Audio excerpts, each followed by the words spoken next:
Okay, this is the Windows 7 software for the EasyBender. I know you wanted to see a brief video of the software and how it operates, and this is the icon down here for the SDS, what's titled SDS Cam, which is the software that runs the machine. And I have an instance already open, so I need to close that out. Double click, it'll reopen the software. It'll initialize, center itself, and get the machine ready to start running. And this is the software. Along this side are your tools generally for plotting and running either single pieces or multiple pieces, and there's a manual button down here that allows you to individually operate the tooling that cuts if you want to test stuff. Up on the top we have our editing software. This is all editing for CAD. You can change radiuses, delete radiuses, insert new radiuses, draw circles, rectangles right here. You don't need to use the CAD system if you need something quick, a quick circle or quick rectangle. It's very simple to do. Down here these are just your start, intersection, center of circle, intersection, middle point, end point, where you can create breaks in an electronic file. Over here is just more CAD editing stuff where you can insert and delete radiuses, put a chamfer in instead of having a square corner. You can break the electronic file where you want at any point on the file. You can join rule, you can move rule, adjust it up and down if you need to. A lot of useful features once you get to know the software well. Up here are all measuring tools. They'll tell you different line lengths, angles, etc. Then up here is your zoom tools, and we come up over here to the file button. You hit that, you hit open, up comes a window with different die files, and you'll see a preview of it in the right hand picture there, and you can go through your different die files, find the file you want. You can type in the number of your die file if you know it, and let's see, and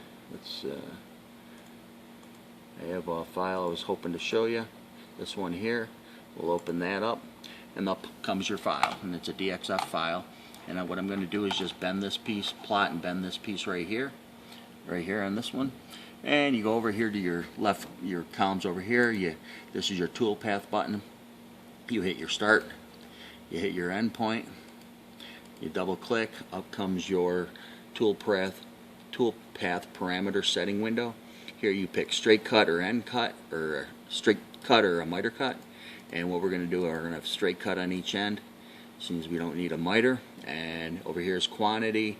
You can rename it, this particular piece, anything you want. It defaults to SDS 0, and it works its way up as you plot more and more pieces.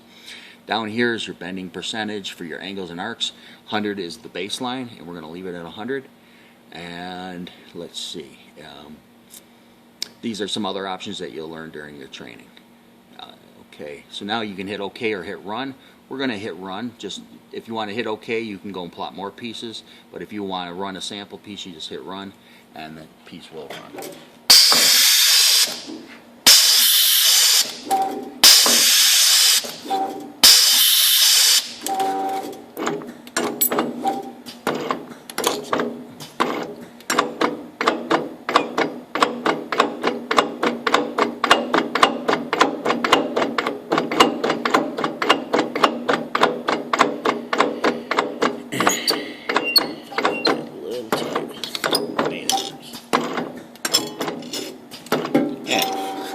There you have the final piece.